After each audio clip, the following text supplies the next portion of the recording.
like everyone who's ever tried to write comedy for the first time, I thought, this is a freaking brilliant script. And I couldn't believe it when like 2 weeks went by and she hadn't called. When she finally did call, she said, "Hey, Brent, I've read half your script." Here's what she said to me, and this remains like the great opening insight of my career. Susan said, "Number one, I didn't even have a connection to television, which is where I end up, spending my entire career. My mom was a Scottish American New Englander, a little bit of a snooty Presbyterian who did not care for television. She felt that TV rotted the brain and would not allow television in the house when I was growing up in the 1970s. And, I grew up in what's called West Malibu, which is like you drive like through real Malibu and just keep going into the wilderness, this kind of coastal hinterland. So there was no internet, there was no movie theaters, there was no bookstore. There was very little to do, and my mom wouldn't allow TV. So books were my entertainment as a kid. And when it came to writing little short stories in class, in public school, which is for us the cheapo school. Private is the good school. This was, government funded school. Not bad, but I'm just trying to emphasize, like, this was not elite writing. I just happened to be reading more than my colleagues in class. So I wrote a little better. I think I had, language in my head a little bit more. And in 8th grade, I entered a writing contest. It was a short story writing contest put on by the National Council of Christians and Jews, one of these very 1970 groups that was like going to solve the world's problems by write a short story about brotherhood. And so I did, and they gave me $50 as a prize. And I was like, done. This is my career. I'm a professional writer as an 8th grader. And I literally saw that as my future all the way through university. I took all the short story writing classes. When I graduated from college, I went out there and tried to make a living, and I suddenly discovered there's not a robust economy in short story writing. And I panicked. I thought, all I've done ever is train to write. Are there other forms of writing that pay a survival level income? Because short stories ain't it. And, I took an internship at a newspaper. I would have become a journalist. I took a class in soap opera writing, and I would have become a soap opera writer if I'd had any connections in that industry. Luckily, I did not. I had only one connection anywhere in the world of writing, and it was one of these incredible strikes of good fortune. A guy I'd gone to high school with, his mom was a television writer, and she seemed to be making a good living. So I said to her, "Susan, can you tell me how you become a television writer?" And so my first mentor was my friend's mom, Susan Harris, who is one of the greatest comedy writers of her generation. Susan Harris created a show called Soap, and then went on to create The Golden Girls. And, one of the most successful television writers ever, but also intuitively one of the greats. And she taught me the craft. Okay, that's a big connection. That's brilliant. Yeah. And because I've often heard that phrase, what is it? They say, death is easy, comedy is hard. And so adapting a comedy, did it take you a long time to find your comedic voice in writing? Luckily for me, Susan gave me the key. She said, first of all, if you want to break into television, you have to write a spec script, which is a fake episode of television, still the way you break in. If you're going to get hired on a television writing staff, you have to give a writing sample. So she said, try writing an episode of television. I wrote a spec Murphy Brown. Murphy Brown was a successful show of the 80s, and gave her the script. And like everyone who's ever tried to write comedy for the first time, I thought, this is a freaking brilliant script. I thought my first one was good. And I literally remember thinking she was going to call me back the day I gave her the script. It was that good. And I couldn't believe it when like 2 weeks went by and she hadn't called. When she finally did call, she said, "Hey, Brent, I've read half your script." And at that point, I still believed, because it was so good, she didn't have to finish it. No, she had learned enough. And, I was competent with language, but I did not understand comedy. Here's what she said to me, and this remains like the great opening insight of my career. Susan said, number one, silly isn't funny. That was a shock to me because all of my attempts at comedy were like zaniness and craziness. And she said, it doesn't work in the half-hour comedy medium. These are grown-up actors trying to play parts. It's actually much more serious than you think. You really have to write dramatically. So silly isn't funny was her first piece of advice. The second thing she said was write the way people talk. I was doing contrived, jokey, clever language in an attempt to get comedy. She said, no, write the way people talk. She was pushing me in the direction of what I now call naturalism in dialogue, which you see, on The Office, the height of naturalism, that people really seem to be talking the way people talk. They repeat words. They don't finish sentences. They overlap. Susan was directing me in that way. And then she said the third thing, which remains the biggest truth in comedy. She said to me, write about what is difficult for you, even painful, and trust that it will come out funny. It's such a brilliant insight. First of all, she's orienting the writer towards pain in search of comedy. Yeah. What's difficult for you, even painful? It doesn't have to be excruciating, but if there's discomfort, if you're struggling, for some reason, comedy is in there. And then she said, trust that it will come out funny. That to me remains a kind of miraculous piece of advice because she's saying you don't even really have to quite craft it. Just know that you're working in a comedy genre. Go after difficult material. And as you write it, it kind of comes out funny. And that remains like the way to write comedy as far as I'm concerned. I've never heard better advice than that. Yeah, because what you're saying there is basically that's how The Office works, really. Yeah. It's just discomfort and awkwardness that drives it. Yeah. Also describes British comedy in general. Yeah. Yeah. We seem to have like a master in that just as a culture. Yes. Yes. You guys do have a different slant towards your comedy. Greg Daniels, who created the American version of The Office, is another guy that I hold up as a mentor. Greg is so brilliant, and he said his feeling about the difference between American comedy and UK comedy. He said in Britain, you guys are rather polite socially, and you like your comedy to be a little more aggressive, a little more insulting, a little more off in a polite society. In America, people say whatever the hell they want to each other, and we like our comedy to be a little bit more friendly and sweet and loving. And it's really true. When they did the American version of The Office, the executives at NBC watched the first season of the American Office, which was really patterned on the British Office. It was acerbic. The main character was not likable, and it was hilarious. And NBC said, if you keep it in that tone, you will not last. You have to warm this show up. So that's one of the first things you notice in the American Office. Season 2, the character of Michael Scott, it was a brilliant pivot. They kept him dummy that he was, the guy who thought he was popular when he wasn't. He is still kind of abusive of his employees, but it was coming from a place of wanting them to like him because he loved them so much. And that warmth was an American import that caused the show to go on for 9 seasons. Yeah, because I remember watching or trying to get into The Office. I've seen like bits and clips here and there. I remember watching the first season of The Office. I'm like, oh, it's not quite striking. But then again, I'm like picturing in my head, what I know of the American Office is, Mike, the character of Michael. Yes. I'm annoyed I cannot think of his name. Steve Carell. There we go. Woo! His character's introduction. So I'm like thinking The Office from when his character's there, and then he's somehow absent from the first. Oh, no, it's just the first season, and it's obviously the first steps. They're figuring stuff out. His character hasn't been introduced, so I feel like as soon as his character was introduced, it kind of sets the tone for the rest of the season, or rest of the series rather. Yeah, it is true that the American shows so often evolve after the batch of them. There's some trial and error that goes on, and so it really does hit its stride, perhaps in season 2. It's a great season of TV.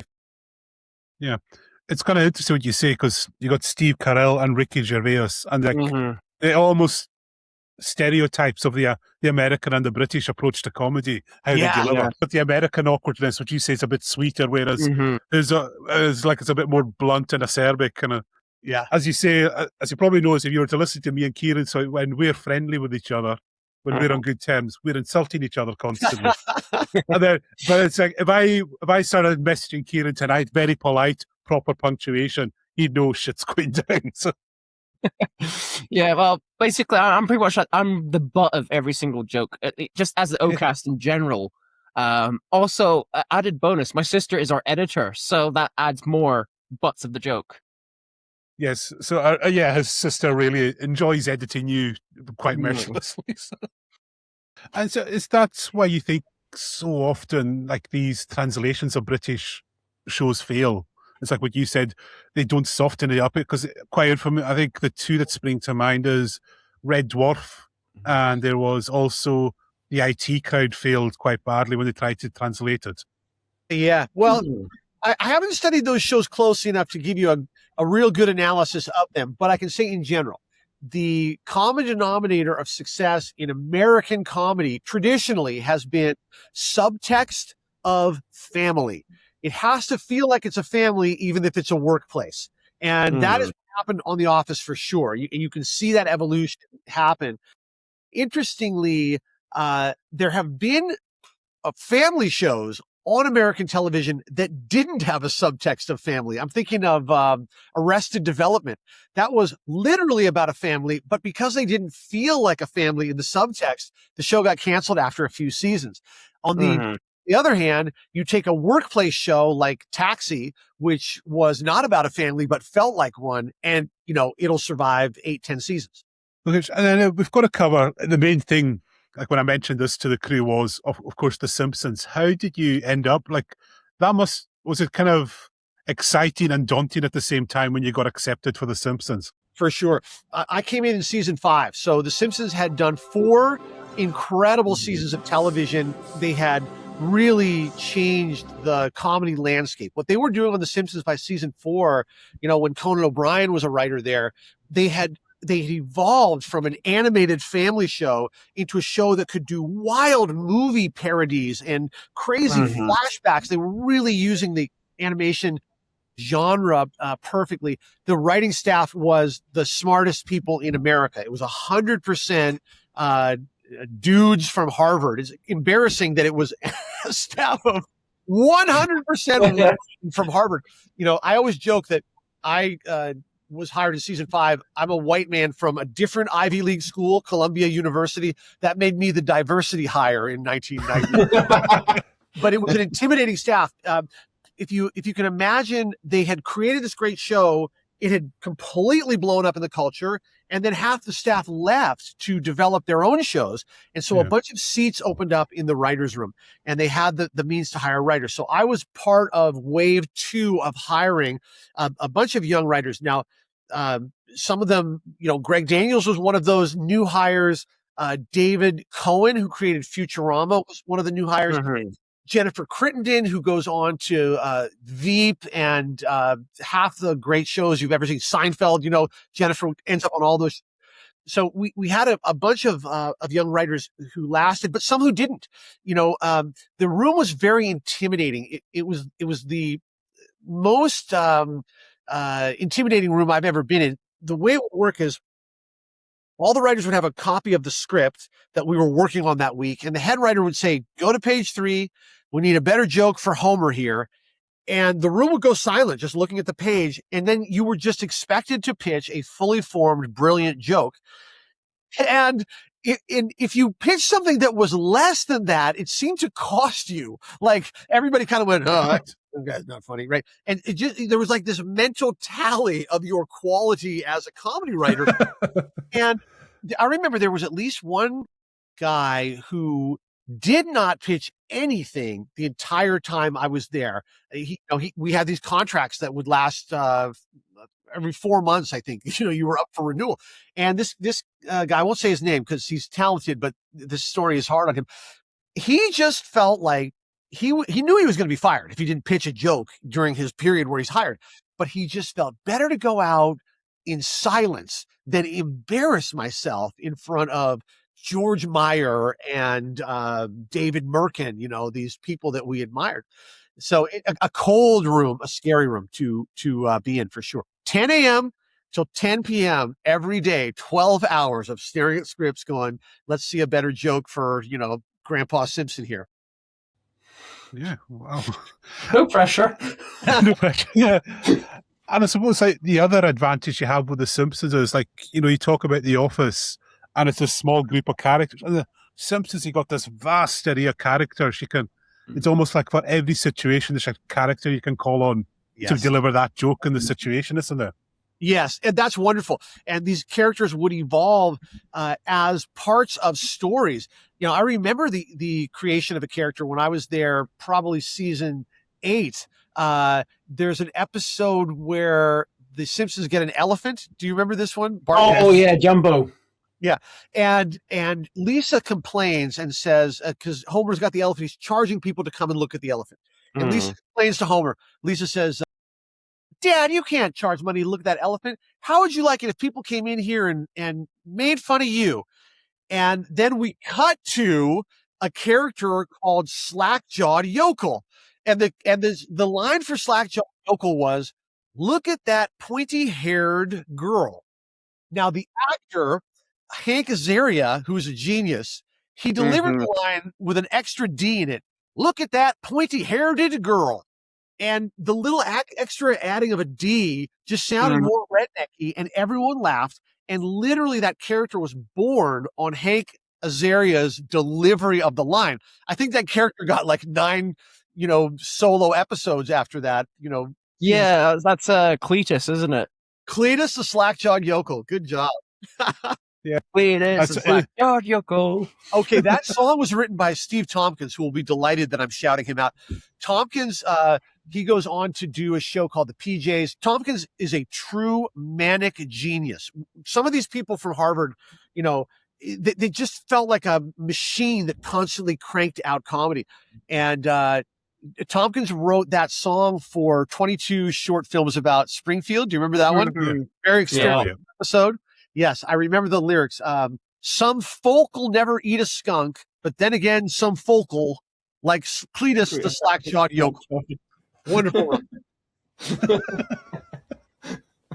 His head like what kind of pops out like as if he was like Porky Pig from Looney Tunes. Yes, exactly. I think we can go to the main episode, and I watched your video about it. It's the one I think you're most there's 2 you're most remembered for, but the one I think it stands out is the Lemon of Troy episode. And you talk about that, how that's like how you use conflict. Can you go into that process a bit there? Yeah, something that I discovered when I was a writer on The Simpsons was there was a structure to the way the episodes went. There was always an A story and a B story. And in each of those stories, there would be 2 characters in conflict. So in the A story, it might be Homer versus Lisa in Lisa the Vegetarian. B story will be something else. It'll be Marge versus Bart, or Bart versus Krusty, or Krusty versus Grandpa. Every combination of characters seemed to have been done by season 5 when I got there. So when we would have these story conferences at the beginning of the year where the writers would go and pitch ideas for stories, your whole goal was for the head writer to go, okay, yeah, we're going to do that story. And not everybody who pitched got a story.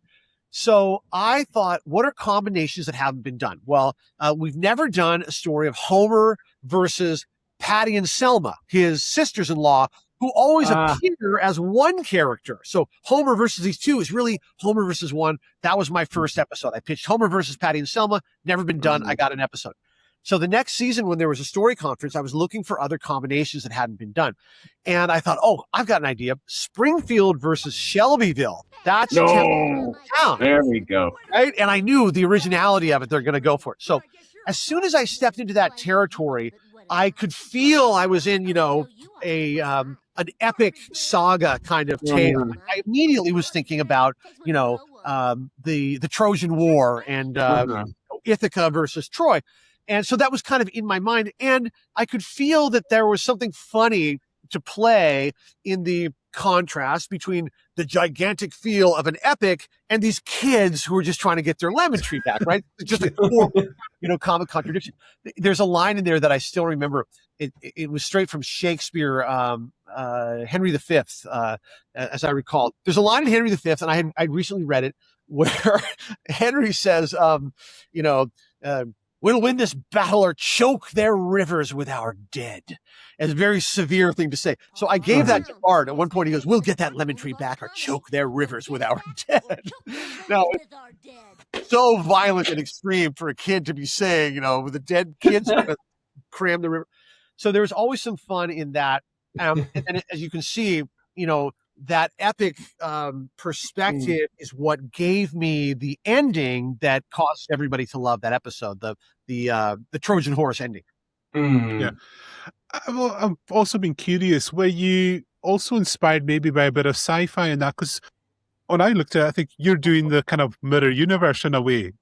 Like a very common Star Trek and Stargate too, where everything's just slightly different in this alternate. Yes. Was there a little bit of that you drew on as well? Very, very into that. Yeah. The idea that everything in Shelbyville would have an analog in Springfield. I remember writing a lot of material in that vein. I think a lot of it got cut, but just the idea that the fire hydrants are a different color in Shelbyville from Springfield, and the kids kind of looking around. Yes, that does have a feeling of Star Trek characters beamed into another world for sure. I very much enjoyed that moment where they cross the line into Shelbyville. There's a big moment made of like everyone all stepping over the line, taking a deep breath. Yeah, that's right, because it was such unknown territory to them. Yeah. And, well, I know this is a weird question, but where did the whole marrying the cousins, was that, did that just start in that episode, or had that been an idea? Was that mentioned before? I can't remember now. Or was that one process? It's funny, writers, we remember so specifically what we contributed and what other people contributed over decades. You'll remember I wrote that joke, and also the stuff I didn't write. So I recall the punch up of Lemon of Troy. So this would be, I wrote the script, and then the writer's room is engaged to go through every line and look for different jokes. I had written this flashback scene. I had discovered through analyzing good Simpsons episodes that flashbacks were so useful in animation, right? They give you a sudden cool look. They're the kind of thing you cannot easily do in live action. It's just too expensive, right? So this is the great advantage of animation, is you can spend money on stuff that costs nothing to draw. So I knew a flashback would be great. And I knew that flashbacks are helpful for increasing the stakes of a story. So the flashback was going to show us how this lemon tree had been part of the founding of the town and had been the source of conflict forever. But that specific line about we want to found a new town where we have the freedom to drink corn mash and our cousins. No, that was I'm going to say that was George Meyer pitched that. George was the oldest writer on the show, and he was literally like Mount Olympus, like we were mortal. George was God. And I think that writers from that era still think of George that way. He was the tastemaker of the show. He was the guy where if he laughed at it, that meant it was good enough to go in the show. And if he didn't, he was just a gatekeeper of taste, and had earned it. He was that brilliant. My recollection is he wrote the joke about the cousins. It's not even that it follows up again, but why not? They're so attractive as it keeps. And again, it's something like probably in a live action primetime show, you could not get live action actors to say that. No, it ended you up in trouble, isn't it? And that's the other beauty with animation, isn't it? You can push the boundaries a bit further. That's a really good point. The difference between animation and live action, each of them has their own advantages. Live action for me really does culminate in that style we got to in The Office of naturalism, and you feel like it could be a drama at any time. That's wonderful. Animation, its advantages: speed, cinematic elements, visual elements, and sometimes you can get away with exaggeration and pushing it more in animation than you can in live action. For some reason, we allow it, and that's a great example of it. Yeah, and the other example is what you just said about Bart choking the river. You could not have a 10-year-old say that in a live action. Like people, some people would be very upset. That's good. It's very true. I was watching the monorail episode that Conan O'Brien wrote, and that episode sort of changed The Simpsons in some ways. It was so anarchically energized, and it used movie parody so well. It starts as a parody of an old musical called The Music Man, and then it becomes a parody of these disaster movies like Towering Inferno and Yeah. So it's just brilliant cinematic parody. But when watching it recently, I also noticed how they were constantly sneaking in these jokes, which were surprisingly boundary pushing. The one I'm thinking of is in the monorail show. There's like a red carpet event. An announcer says, "Everyone comes out for a maiden voyage of the monorail. The celebrities are out on the red carpet. Here's Krusty the Clown." And so Krusty comes out of a limousine. Okay. A woman immediately runs up to him with a baby and goes, "Krusty, you've got to acknowledge our child," right? It's so dark. And they get away with it because they do a close up on the baby, right? And the baby has Krusty's hair like this. And the visual is so funny that you just can't help but laugh, and you get away with that, out of wedlock child joke. It's great. Yeah. And I'm also sorry. You wanted to come in there, Kieran? Yeah, one of the first thoughts that came to mind, it's not that dark, but it's one thing I kind of appreciate about just shows like The Simpsons. And I imagine The Simpsons were like the first animation series to do this, but utilizing cameos from special guests. And the first thought that popped in my mind was Leonard Nimoy's cameo. Yes, and he has his wee line, basically insinuating that he somehow helped this whatever situation, and Barney comes like, "You didn't do anything, didn't I?" And then he just transports. I love that. Nimoy is so funny in that, and I've been told that they recorded him without telling him what the rest of the scene was. So there's one moment where there's an eclipse of the sun, and Nimoy goes, "Nature's cosmic ballet continues. A total solar eclipse." Okay, and he delivers it with incredible sincerity. And they didn't tell him that the next line is the guy sitting next to him goes, "Does anybody want to switch seats with me?" So he set himself up to be mocked unknowingly. I heard he complained about this later. Right. And I'll just say on the subject of cameos, the Homer Police episode. I say again, when I mentioned this now back in our chat room, and I said Homer, everyone quoted this one line from Homer. You probably heard it, the Billy Corgan line. Do you write that? Do you know? Are you just hoping that Billy Corgan's going to say yes, or is we've got Billy Corgan?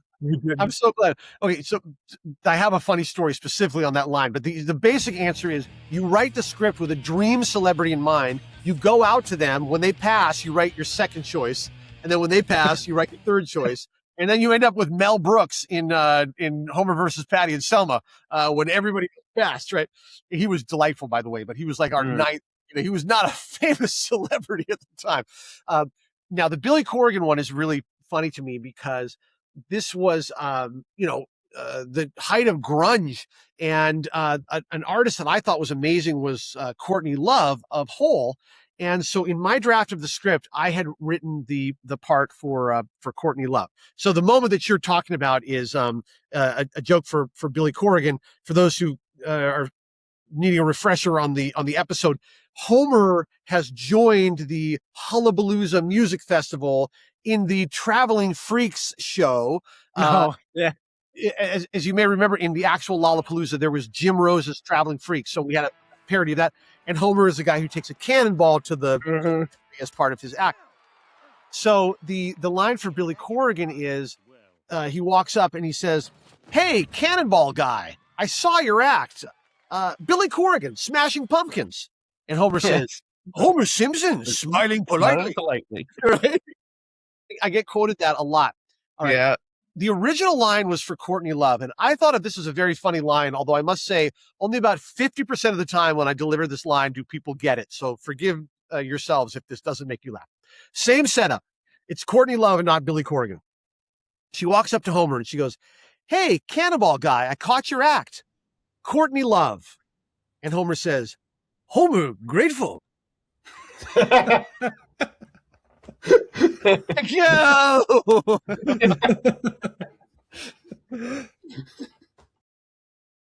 All right. Well, Kieran, questions come in there, so I'll let There you we do go. the honours. I'm guessing I don't have to do a silly voice for them this time.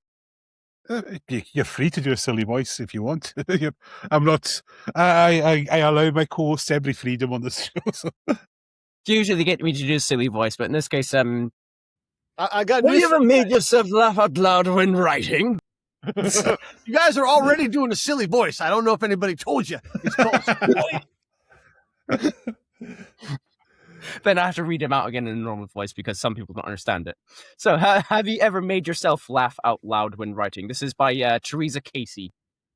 Yes, I'm embarrassed to admit it happens with some regularity. It is not infinitely common, but it does happen. And it almost always correlates with getting a laugh from the group. Not always, but almost always. If you make yourself laugh while writing, you're onto something good. So yeah, for sure. Happens all the time. All right.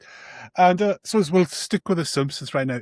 The other one, like you said, probably the most experimental was the 22 short stories. Like, Yes. how did that come about? It's so off the wall. But again, it's the way everything's linked. Mhm. It's like that must have taken a lot to pull that off. Yes, I'm very proud to have worked on that episode. That, as I recall, was under the leadership of Bill Oakley and Josh Weinstein. So every season of The Simpsons has a head writer associated with it. Sam Simon was the original head writer. David Merkin was the head writer when I was there. And then after Merkin, it was Bill and Josh, Oakley and Weinstein, as they're known. And they were great. They were Harvard boys who loved this show so much and thought of it as this precious commodity. I remember Bill was the first person I ever heard use the phrase, the history of comedy. And he said, The Simpsons is a very important show in the history of comedy. I didn't know there was a history of comedy to be worshipped until Bill, taught me. And they really thought of it that way. With 22 short films about Springfield, well, it was inspired by an independent film called 22 Short Films About Glenn Gould, I believe, which was a independent film that some cinema nerds thought was cool and did have that format, I believe, where it was essentially kind of sketch material connected. It was understood by everybody involved that this was an experimental episode, and it did come with some risk because everybody who has worked in television at the half-hour length knows that you cannot get through a half hour without story. If you think you're going to do something with even a mediocre story, you are in big trouble. We spend a lot of time making sure that the story works. All of the early stages of the writing of a script involve getting the story right. There's an oral story pitch. Then we put it on 3x5 cards and look at the structure. Then we do an outline before we've done any dialogue. And this is all to make sure that the story works. So now we're going to do 22 short films about Springfield, which effectively violates the core principle of story, which is a character with a goal facing obstacles that escalate and then resolve. That's a story. If you do not have a character with a goal, you do not have a story. So what is who is the main character of 22 short films? What is the goal? I'm not sure there is one, right? I think it's entirely based on the quality of the things that you're seeing on their own, like a sketch show, and the sense that this is novel and original enough that it's worth doing. And originality was very important to this writing staff. And so with that episode, did everyone just, pitch their own little story into that then? Is that how it came about? I recall we were encouraged to pitch, character-based vignettes. We may have been assigned character combos, though, because I do remember that I had two that I wrote. One was Burns and Smithers on a bicycle built for two. And I know that I did not come up with that. That was handed to me. And then I did something about, I think Smithers gets stung by a bee in the eye or something. Yeah. And that was largely handed to me. I wrote it, but the premise was given to me. The other one, though, I do remember being very proud of inventing a piece of physical comedy. It was Homer is out with Maggie in one arm and the groceries in the other arm, and he tries to buy a newspaper from a little kiosk. Yeah. Puts a quarter in, opens the kiosk, sets the baby down, grabs the paper, closes it, and then he's got the groceries, the paper, and the baby's locked inside, and he has no coin. And I remember thinking, oh, this is a nice piece of physical comedy. Incidentally, I was saying before how writers remember every joke we rewrote. Mm. The punchline, the topper, as we say, to that joke was Maggie the baby rolls up in the newspaper like a blanket and reveals a headline, "Deadbeat Dad Beat Dead." I did not write the line. Like, I am so aware that some other writer contributed the topper to my physical comedy. And that's the way it was written. The show would be written, with people contributing parts of a joke. Yeah. And I'm also kind of like, when you mentioned the Mr. Burns, like, his dialogue is so anarchic and hilarious. Do you have to consult with each other on what you write there, or are you free to come up? Because what does he say? Pedal, you stupidest. I can't remember what does he say to him too?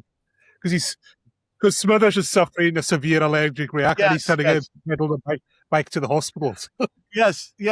Well, yeah, you were allowed to write the first draft of your dialogue. That's always the moment of empowerment and joy for the writer, is when you're sent out on draft. So, this is why I was saying at the story conference, you're hoping that they choose you to write one, because then you get to leave the writer's room and write Homer versus Patty and Selma, or Homer Palooza, or the Lemon Tree. The writing of the draft you do outside of the room. I mean, Lemon of Troy I wrote mostly in New York, as I recall. You would try to get a vacation in as a writer, just because you were out of the writer's room for 2 weeks.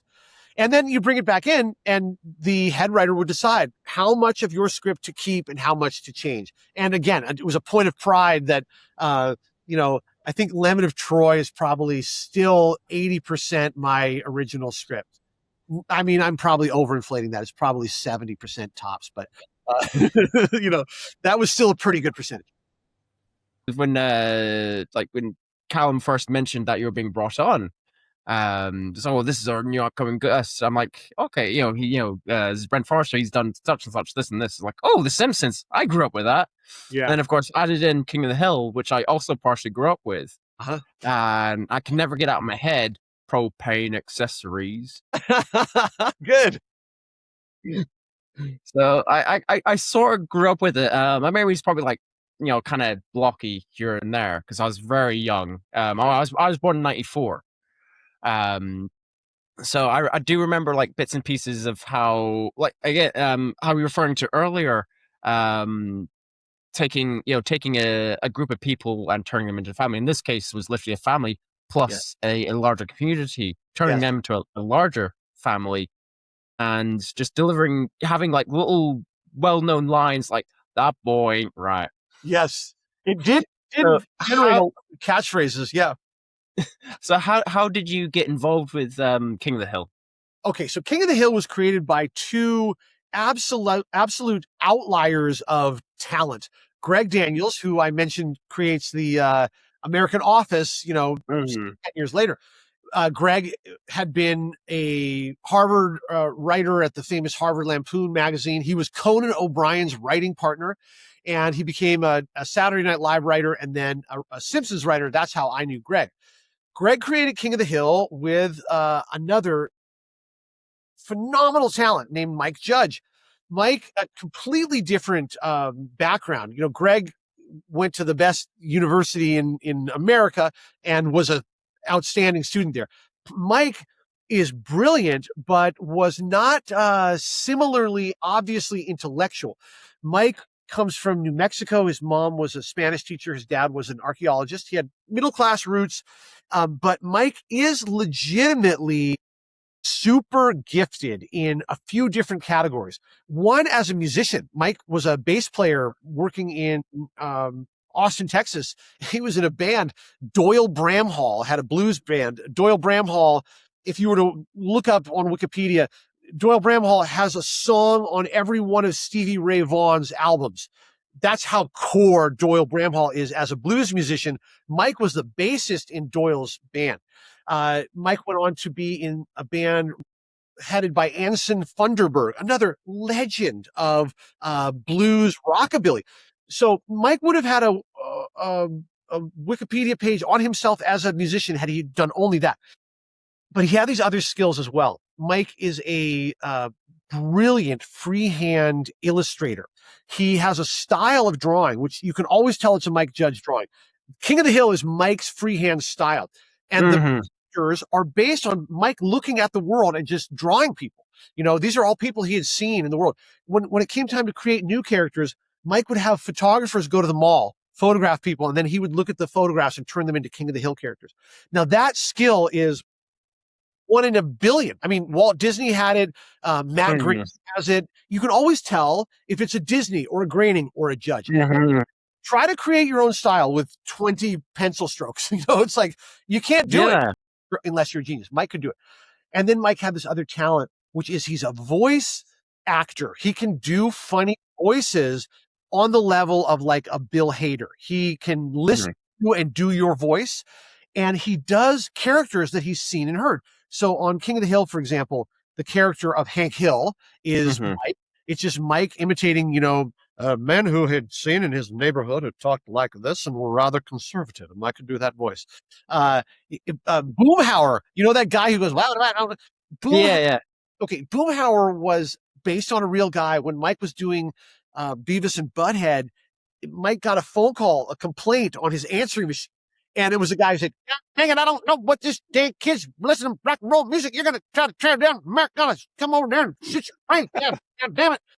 And that was Boomhauer, Mike doing that guy, right? So Mike comes to the table with these incredible talents. And both he and Greg had this idea that they wanted to make an animated show which was naturalistic. Meaning it wasn't zany and crazy like The Simpsons became, or like most, cartoons are. Felt more like a documentary. So you'll notice in the opening theme song for King of the Hill, it's very fast and then it slows down. It slows down and a leaf falls through the sky as if to say, oh, wait a minute, we're going back to the pace of life. And then it's 4 guys drinking beers, Yep. Yeah. Okay, deliberately wasting your time as a viewer as they say, yep, and drink beer. That was a way of saying, look at the pace of this show is going to be different from animation. So it had a lot going for it that was original. Yeah, because even just when you mentioned the intro there, I remember it said Matt Groening describing how he wanted The Simpsons to start. And he originally had in his head it was going to be real clouds and you zoom past them. And then, this bombastic theme tune kicks in and it's like this. And what you're saying, like they almost did the opposite the way they start off bombastic and then just, nope, we're taking you somewhere else. For sure. It was a statement. Yeah. And I'm just like, was it a bit, I don't know, it says you had quite a lot of freedom on the set. Was it more of a challenge on King of the Hill, knowing it had to be quite grounded, a lot of the humour there? I'll tell you, the show was staffed by a very good group of writers. Now, I came in season 2. They had done a half season and kind of figured out the characters in the world. And then Fox said, we're going to greenlight you for now a full season. At which point, Greg Daniels brought me in to be the head writer.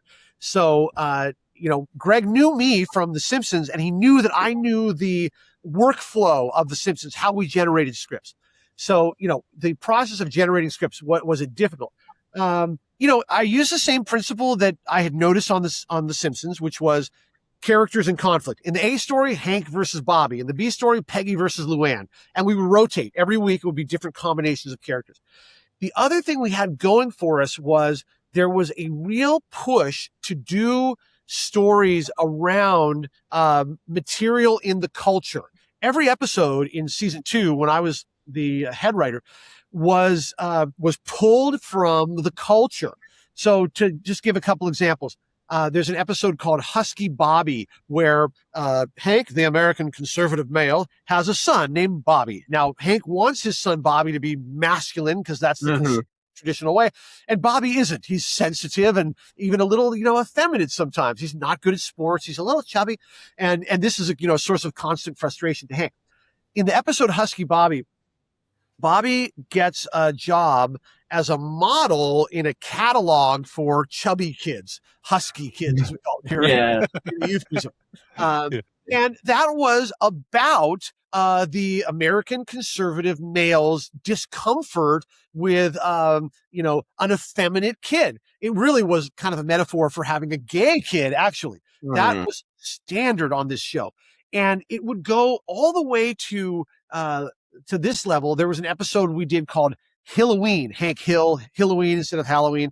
It was about this real phenomena in the United States where on Halloween, these religious conservative groups would do a haunted house that was all to scare you out of getting an abortion.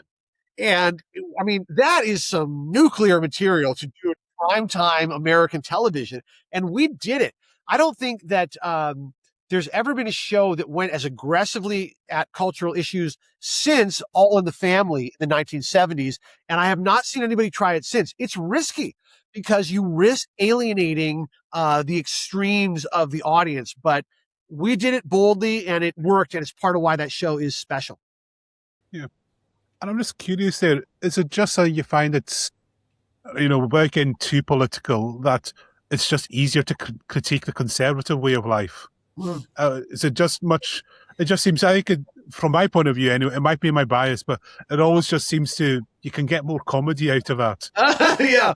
Well, you're looking for hypocrisy, right? Hypocrisy is always funny at every level, at the character level and at the political level. I would say what was interesting about King of the Hill was Mike Judge, one of the creators, is by no means purely anti-conservative, although he is. He's also, very happy to take shots at the hypocrisy on the left. And we were always doing episodes about wimpy vegans and, bureaucratic liberals. There was one character, an actor named Dave Herman, who we kept bringing in all the time because he could play these kind of wimpy liberals all the time. And it was very fun to pound on them as well. But, in America, there's more hypocrisy on the right over here than there is on the left. And so it becomes an easier target. Comedians are always going to be driven towards speaking truth to power. So whoever has power, we're going after, and we're always going to go after hypocrisy where we can. So that will become the left when the left becomes in power and hypocritical. It just happens to have been more the case that the right has been the hypocrites here. Yeah, because I think there's it was a show on here in the UK in the 90s. You probably know it. It was called Drop the Dead Donkey, and it was set in a newspaper in a journalist's office. And it was like all the way up till 90s, it had been a conservative government. And then it flipped over to a more liberal government. And they just struggled after that. They just couldn't. And everyone just said the satire it just couldn't be as sharp then. That's hilarious. They just, and the writers just said there just wasn't enough me. I mean, they say we're not saying they're perfect, but the material wasn't coming out fast enough for us. Yeah. That's really interesting. Yes. I remember when Ronald Reagan stepped down as president over here, and like all the cartoonists in America, wrote, we're going to miss you, because he was such an obvious target for ridicule. Yeah. It was even over here, I think. Have you ever watched Red Dwarf at all? Have I watched what? Red Dwarf. No. Red Dwarf. All right, I'm surprised. No, it's just, you mentioned Ronald Reagan. One of the actors on there is famous over here for his impression of Ronald Reagan. Bobby, Chris Barry, isn't it? Chris Barry, his name Chris is. And there's a film. If you ever look it up, you just type in spitting image, Ronald Reagan. Oh, spitting image is where it was at, especially in the 70s to 80s. Because we've got a rich history of political satire, and we had this show called Spitting Image, was these latex puppets. Yes. Yep. And the Ronald Reagan impersonation was just out of this world. So if you ever want to understand, go look that up. Some of it won't make sense because it's very British, but they did take the piss out of you guys. The Americans. The other favorite for Spitting Image was, of course, Margaret Thatcher. She was the popular character on that show. To the point where they'd have a sketch where, the posh sort of royal, what you call the announcer says, and now, Her Majesty the Queen, and on comes Margaret Thatcher in the tiara, the crown, and the royal robes. Good evening, gentlemen.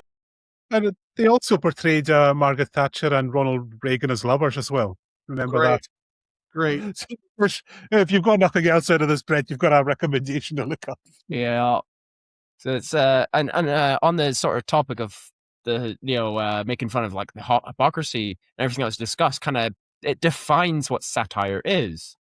Because I think satire, the definition, people are kind of slowly forgetting what the definition is, but it's to do with was it not necessarily making fun of the people in power, but parodying them and sort of challenging them as well. Mm-hmm. Yeah, I like it's because it's something I've always said to when, and this is just more a personal anecdote, when people say what's changed my mind the most in life, I said it's when I've gone to a good comedy show or I watch a good comedy program, like famously we have I Got News for You. Mm. I don't know if you've heard of this. Yes. You've got the American version, yeah. Yes. Well, our version, it's a lot more vicious, basically. There's a guy on there, Ian Hislop. He's an investigative journalist, and they take on people who've just gone through a big embarrassment or and he eviscerates them live on TV, and it's beautiful to watch. He's good at it. But it's also just stand-up comics, because I think there was it's comedy. So it's the art, you take something and turn it around, and you just look at it in a different way sometimes. Sure. Or you exaggerate the inconsistencies that are getting past us, and by exaggerating them, make us see where the hypocrisy lies, for sure. I think that in America, the politicians are correctly afraid of the comics. You can see how, Stephen Colbert, man. Yes. There's no two ways to look at it. Stephen Colbert is a profoundly ethical and moral patriot who loves this country too much to keep quiet. He's also, one of our great comic performers, and he was too powerful for comfort, and they executed him for sure, and tried to do the same to Jimmy Kimmel, who's come back. But what's sad is I think it does have a chilling effect to some degree. You have to be pretty courageous, to go back on the air and continue to pound the administration. To their credit, though, they do. If you watch Kimmel, watch any of the late night guys, Seth Meyers, they have not backed off. And it's important. There are times when I'll watch Seth Meyers just for a feeling of sanity. You can't imagine what it's like to be an American who remembers a time before Trump. I mean, Barack Obama, they always bring this up. Barack Obama once wore a tan suit, and it was considered so disrespectful to the office of the president that for weeks he was eviscerated. Trump is enriching himself to the tune of billions of dollars a year. He pardoned all of the violent criminals who tried to overthrow. We just can't even conceive, how did this happen? Every single day, he seems to do something that in any other administration would have been the most scandalous thing in history. To give you one example, there's a woman named Tina Peters. She's an election denier in Colorado. She tampered with voting machines as a congresswoman in order to prove Trump won the 2020 election. She went to jail for it. Trump was so mad. He said, don't you jail her. Don't you jail her. And they did, of course, because she's a criminal. And so he convened the federal government and said, how can we punish the entire state of Colorado by denying them all federal money for electrical upgrades, environmental safety things, water treatment plants? I mean, that alone would have been 100% impeachable 10 years ago. Now it doesn't make the newspapers, barely, because of the freaking tsunami of corruption coming out of the White House. I will be sent to Gulag for if this ever gets seen by Steve Miller. I mean, all he needs to do is to avoid it all is hide in an airplane, carriage. It's just funny you mentioned Trump, because out that road there is the house his mother was born in. Is that right? Yeah. I see his cousin quite often when I go for a walk around the village, and he just say, if anyone asks him, he says, I'm not talking about it. Just leave it. There's one of them there, he doesn't talk about it. But there was one last thing I wanted to talk, because he also got into directing. So how was the move from writing to directing for you? Was it was it something you always had in mind, was to direct at some point? No. In fact, I was quite intimidated by the whole idea of directing. I thought it's some kind of skill that's either unteachable or you have to go to college to learn it. And my message to everybody who wants to direct is you can direct tomorrow. Honestly, it is. I sometimes describe it as a fraudulent art form. It's so easy to do. You know, um, the truth is, if you just watch any TV show and just hit pause and ask yourself, what shots are they using to capture this? You know, you don't have a lot of time when you're shooting television, and so there's a very limited number of shots that you're going to get. You're going to always get a wide shot to show the room that you're in, and then you'll typically get a single of the first person talking and a single of the other person talking. Most scenes are built around two people talking, so you're kind of done. Right? Move on to the next scene. You got the wide, you got the single, you can move on. Now, it does get more sophisticated than that. Frequently, when you're in editing, you'll say, gosh, I would love to kind of start in the wide and then go to the single. And then later, when it gets intense, I'd love to go to a closer shot.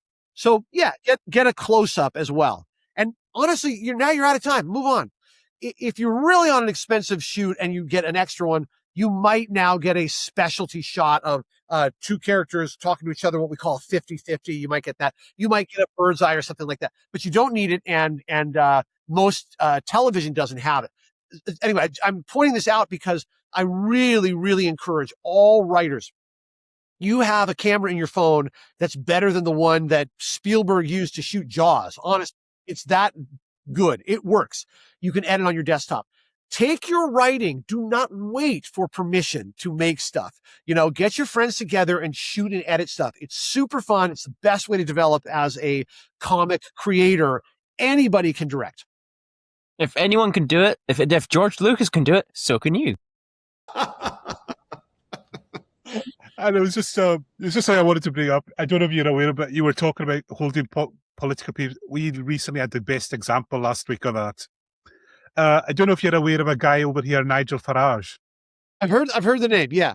So he recently pulled off this stunt where he resigned as a politician, and then he said, "I'm going to stand for election again because I want the people to decide on me." And then all the other political parties said, "No, we're not going to bother putting candidates against you." And so his main candidate was a guy called Count Binface. Yeah.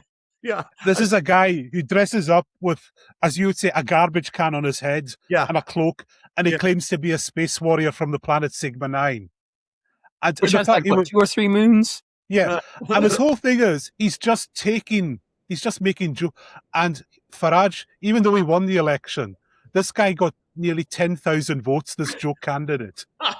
And it's kind of left his reputation in tatters, because how can he claim a decisive victory against a guy with a bin on his head? Nice. And just again, that just really the power of comedy. Like, and to top it off, at the when they did like the announcement for the announcing the results, Count Binface was the only candidate who showed up. Yes, because apparently the Farage lied that there was a police threat against his life, which the police said, no, there wasn't. Wow. So he basically just didn't want to be embarrassed. And I said, that's how you beat them. It's just pure ridicule. That's like one of the best tools we have.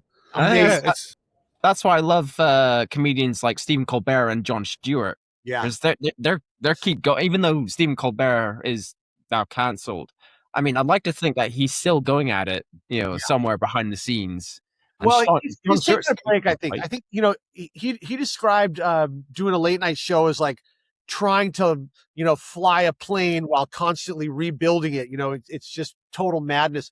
And I think he's taking a bit of a break. I know he's writing a movie, like a Hobbit movie with his kid. Yeah. They called Peter Jackson, and he's got a nice kind of like, reset project. But I think we have not seen the last of Stephen Colbert. He's going to be, I'm sure he's going to make a comeback. He's one of those types. And in the meantime, we have Jon Stewart.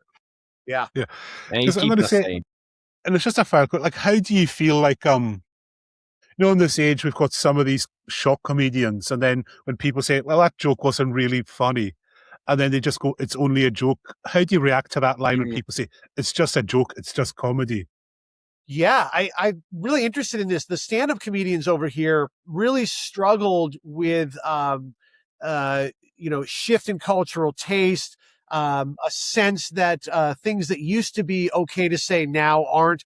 I'm very much on the side of the comics who've pointed out tastes have always been evolving. Comics have always had to deal with shifting sensibilities, and in my opinion, the culture is evolving in the right direction. It's evolving in the direction of sensitivity towards more people, and that's perfectly appropriate. And the audience will tell you whether you are entertaining them or not. If you're hurting their feelings, you are not entertaining them. They paid to hear you. So, you do owe them something. And good artists can evolve for sure. I don't hear so much complaining amongst comedians now. The one thing that I do agree with is the technology put some comics at a bit of a disadvantage because they were used to trying material out late at night with nobody there. So if they did accidentally say something offensive unintentionally, they could go, okay, note to self, don't deliver that line again. If somebody films you doing that and then releases it, it seems a bit unfair. Yeah, and it's also they're missing out like the other 50 minutes of material they did around it, which was all landing, and it was just that one dud. Yeah. And the comic's probably he's probably learning himself, all right, I can't do that. But then he's just saying, oh, you're just awful, get rid of you, kind of. Yeah, exactly. There can be some unfairness there. I really liked Mark Maron's take on his own evolution. He pointed out on his podcast, WTF, he said, there was a time he was doing anti-trans material and he thought it was cool because he thought his job was to be edgy and go there and say stuff that people weren't saying. And then later he talked to trans people who were hurt by it, and he didn't realize it was hurtful. And he changed his opinion. He was like, I didn't intend to hurt anybody. Now I see that it was hurtful, and I'm not doing that material anymore. It was lovely. It felt infinitely forgivable. It was just like, you didn't mean to hurt anybody. When you learned you did, you changed your way, and that's the way it should go. Yeah, absolutely. I mean, comedy like that doesn't need to be insulting. There's ways to address a topic and make it humorous without being necessarily insulting. Yes. Me personally, I have epilepsy and asthma, and I also get hay fever, and I suffer with a cold almost every 24 hours. Pretty much, that's what it feels like, an exaggeration. But I always appreciate clever humor about it. Like, some people who there's a difference between making an insult at epilepsy and not understanding it, as opposed to knowing epilepsy and telling a really funny joke about it that actually hits the line and makes me go, oh yes. Yeah. There's a difference between humor and insult. Good for you. I think if you remember last year at the convention, do you remember Bob who was there, the American guy? Bob who was friendly with Heroward. This is just an example of it. Yeah. And he made a joke because he met all the committee members who organised the Comic-Con, and he just goes, man, the autism in here is off the scale, which was just, but he delivered it in such a way, and that was like, he's not insulting people, he's just like commenting on it. It's like, yeah. The way he did it. And to be fair, there's some accuracy as well, not including myself, but there is a good member of our group that do have an aspect of autism, regardless of what form it is. Yeah. That's what's lovely about Comic-Con. The one Comic-Con I was at, it really felt like a wonderful place for, people on the spectrum to come and meet and give them an excuse to hang, which is beautiful. I think that's super cool. And the specialness of an artist is where they're coming from that you're not. So, you take stuff like epilepsy, other conditions you were mentioning, even hay fever, I mean, this is what makes you unique. You've had this experience I haven't. You can make comedy about that. That stuff is always gold, and only you can, right? I can't. I don't have the right to make those jokes, and you do. So, your uniqueness is your gift for sure. Yeah. Yeah. It's like, don't get me wrong, I do appreciate a good epilepsy joke if it's really clever. And I know it's not meant to be insulting. Whereas, there's a difference between saying, what is an epileptic's favorite dance or song? Jitterbug. As opposed to, directly insulting, I hope you have a spasm and this happens, or, there's a huge, it's like in that. it's like our host last year, Rick. I've been to his stand-up shows. It's a guy who hosts a comic on Scottish Community Cara, and he does a whole stand-up show about his life and being a Star Trek fan. And he goes into, for 10 minutes, this routine about a suicide attempt. And it'll make you cry, but it'll make you laugh so much. Because he said, I went into the bathroom and I took every pill I had. So I said, I took the painkillers, I took the vitamin C, so at least if I died, I wouldn't have gangrene. Good joke. Yeah. But he's, and then it just hit you. But he was also, but see, that's so much a comedy is taking your own bad experiences and find. I think that contributes to what Brent was saying earlier about digging into, what was it? It was Susan that suggested this, wasn't it? Digging into like a painful part of your history and just hoping comedy comes out of it. I think it's great. I think it's a very reliable place to find comedy. You know, I was recently looking for material and I thought about what Susan Harris has said to me, go after what's difficult, even painful. And I thought about my divorce. And for a month, I wrote a play about two characters based on me and my ex-wife. It was so hard to write. I forced myself to do it. 4 hours a day. I made myself do it because I remembered that this is where, art comes from. But it was a reminder that it's a little easier said than done, right? Discomfort doesn't feel good. And so to push yourself into it takes a certain degree of courage. What I did discover, though, was there were real insights that came out of meditating, focusing on this painful period of my life. And I did not have the insights when I started. I had new insights when I came out of it. That one actually sent me to the psychoanalyst. I went to Dr. Arthur Kovacs of Santa Monica, a local psychotherapist. And I said to him, Doctor, I'm working on a play about my divorce, a character based on me and a character based on my ex-wife. And I can't figure out the plot. I can't figure out the story. I can't figure out how it ends. Of course, what I couldn't figure out was what went to pieces in my relationship. And so as he gave me notes on the story, he was giving me notes on my life. And I came out of it with real insight into myself that was shareable in the form of this play. So I think it remains a really reliable way to make good art is to go after stuff difficult for you. Yeah. Oh, well, that was going to be my final question. What would be your advice for anyone who's watched this and now wants to start writing? Is it just to get the pen and paper and just do it, basically? For sure. Look, if you've listened this long and you're interested in writing, it means you have talent. This is my first message to you. People who are interested in podcasts like this, people who will take a class in writing, they're unusual people. They're really 1 in a billion, in my opinion. And they are the people who have recognized some talent in themselves and are seeking to nurture it. So my first message to you is your talent is real, and go and get your validation. Try writing stuff. Meet up with other writers. Join a writers group. The social energy is very valuable to us who are writers because writing is an isolated art form. If you can counteract that isolation by connecting with other writers, you will go far. And then, commit to a life in the arts. If it's a hobby, that's great. You deserve this hobby because you have talent and you're interested in it. And take one of my classes. You can always find me at BrentForrester.com. I teach a class a few times a year. It's my way of encouraging young artists.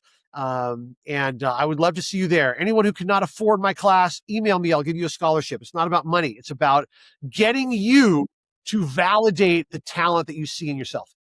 Well, that was going to be the next. Where can people find you? So you've already answered that. There you go. And we just need that nice quote in like big bold letters on the bottom of the screen now, and just like flash. I mean, my sister. Go on, edit, make this thing happen. All right, Keith. All the inside jokes are coming out now. I don't know. Final thoughts there, Kieran, as we wrap up.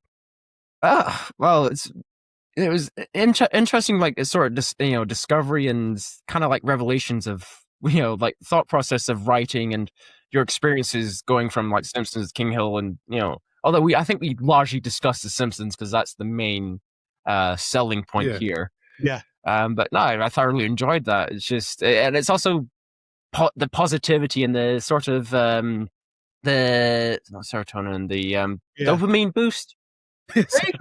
Thank you. Well, that comes from the feeling that all three of us are fans of this very special art form, which is comedy. It's the art form of joy. It's the art form of speaking truth to power. It has something in common with rock and roll that way. And you guys are fans. You're great interviewers, and it was such a pleasure talking to you guys. And the final big question: would you ever consider visiting us here in our little island? No doubt. You guys better look out because I'm coming. All right. Oh, well, we'll say October next year. October, there's that little convention. If you want a gate cash, you are very welcome. I don't think anyone would object at all. Thanks, guys. You'll definitely see me there. Nothing I like more than a local comedy festival. Well, all you need to do is just go to your nearest international airport and connect that to Edinburgh, and then Edinburgh to here, and voila. Yeah. All right, and so thank you everyone who tuned in, and thanks everyone who is listening. And as always, leave us a review, like, subscribe, leave us a nice comment, and send Brent your thanks for a fascinating and entertaining discussion tonight. And we'll see everyone very soon. I think next up, we're reviewing Star Trek tomorrow. So yeah, there we go. All right, thanks everyone for tuning in and listening, and we'll see you all very soon.